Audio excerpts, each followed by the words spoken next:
Hello friends, माझ्या चॅनलमध्ये तुमचं स्वागत आहे। आज आपल्याला गुलकंद बनवायचा आहे। त्यासाठी मी गुलाबाच्या पाकळ्या तोडून घेतलेल्या आहे।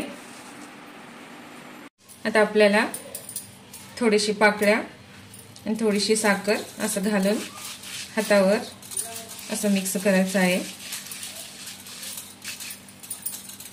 बघा, असं चांगलं मिक्स करून घ्यायचं आहे। तर आपल्याला हे समदे अशीच थोडीशी साखर पाकळ्या घालून असं हातावर थोडंसं घासायचं आहे। बघा, असं आपल्याला चांगलं मिक्स करून घ्यायचं आहे।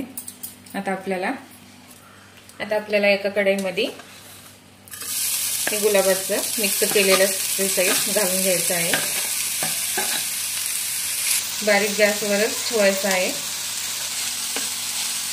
बघा, असं आपल्याला सारखं हलवत राहायचं आहे।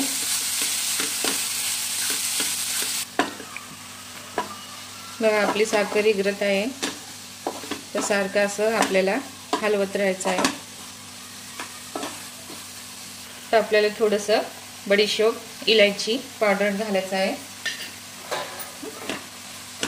नाही घातलं तर पण चालते, खरं तुम्ही घाला, खूप चवीला मस्त लागते।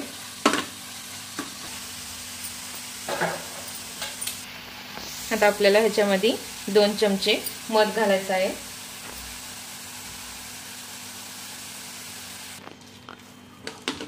बघा, आपल्याला मध घातल्यावर थोडंसं गरम करून सनी गॅस बंद करून सोडायचं आहे। आता आपण ह्याला काढून घेऊ।